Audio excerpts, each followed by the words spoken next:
Kan gimana nih Non? Dengar kabar? Udah dengar belum kabarnya Non? Udah lah, denger banget. Kan langsung ini kan ada apa nih gitu kayak again gitu. Jadi ya sebenarnya agak males sih nanggepinnya. Cuman kan dari kalian dari teman-teman juga kan nggak mungkin juga untuk nggak jawab terus gitu. Sebenarnya kalau ditanya mah agak nggak happy ya, maksudnya kayak ini kan juga bukan kali pertama gitu kan. Ya ada bocor lagi. Gak apa-apa kan? Gak apa-apa Non. Ya bukan kali pertama banget gitu. Jadi ya yang kemarin aja kita masih proses gitu. Jadi ya udahlah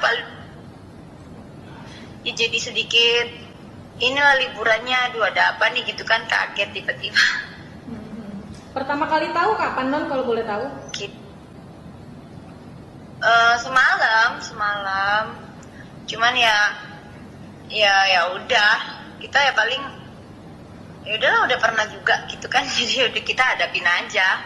Yang kemarin juga masih diproses, jadi ya akan berjalan berbarengan aja lah gitu. Ya sebenarnya sedih berkali-kali lagi kan gitu. Cuman kemudian kalau anak-anak gimana gitu kalau ngelihat kayaknya langganan banget. Iya, cuman ya udahlah gitu, nggak apa-apa, yang penting kan aku yang tahu, maksudnya kehidupannya kan kita yang jalani. Pokoknya aku ini sih kayak nggak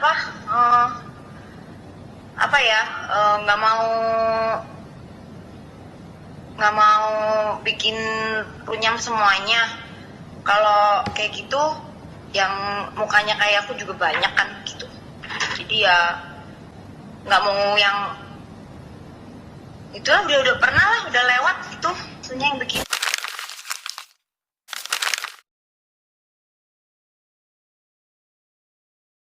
Bukan saya ya, karena biasanya kalau seseorang itu bukan dia pelakunya, dia justru yang paling lantang berteriak untuk membuktikan jika itu bukan dia. Nah ini justru yang menarik ya pemirsa ya.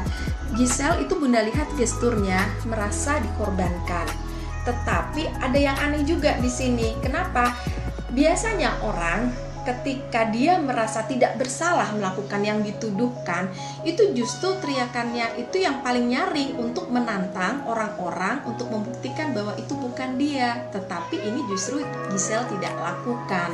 Ya, justru sebaliknya Giselle merasa justru dikorbankan, tetapi kok tidak tidak memperjuangkan untuk mengklarifikasi atau mengatakan dengan tegas bahwa itu bukan saya ya, seperti yang biasanya korban-korban lakukan ketika dia merasa tidak bersalah.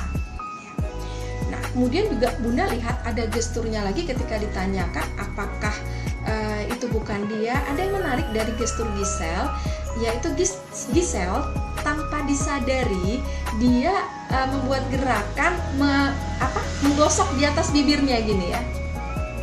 Nah, gerakan ini menggosok di atas bibir bahkan sampai menggaruk begitu, itu adalah respon di bawah sadar untuk menunjukkan perasaan sangat tidak nyaman, perasaan campur aduk, ada malu, ada kesel, ada cemas gitu ya.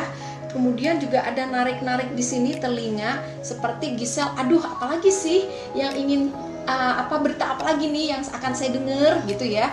Jadi ini membuat Bunda bertanya-tanya, Mbak Giselle apakah sebenarnya tahu sesuatu di balik ini? Apakah sebenarnya itu Anda atau Anda sebenarnya tahu sesuatu terjadi di situ tapi Anda nggak mau ngomong karena campur aduk perasaannya dia. Ini unik ya, mengapa seorang Giselle itu menunjukkan respon dia sampai harus tuh garuk-garuk bibir di bagian atasnya. Ini menunjukkan ada perasaan campur aduk, ya bersalah, ya marah, ya nggak terima, ya sedih, ya cemas ya. Ini ada apa? Apakah Mbak Giselle sebenarnya tahu sesuatu terkait video tersebut tetapi dalam tekanan tidak bisa cerita apa sebenarnya yang terjadi gitu ya pemirsa. Kalau dibilang sih mirip-mirip banget ya pemirsa ya, tapi apakah itu Giselle atau tidak ya? Nah, ini masih harus dicocokkan lagi dengan apa ya? Dengan banyak parameter. Jadi tidak semudah itu ya pemirsa, kita langsung bilang oh itu pasti Giselle. Enggak, belum tentu, karena kita harus cek dulu apakah video tersebut bener asli atau editan. Itu pertama.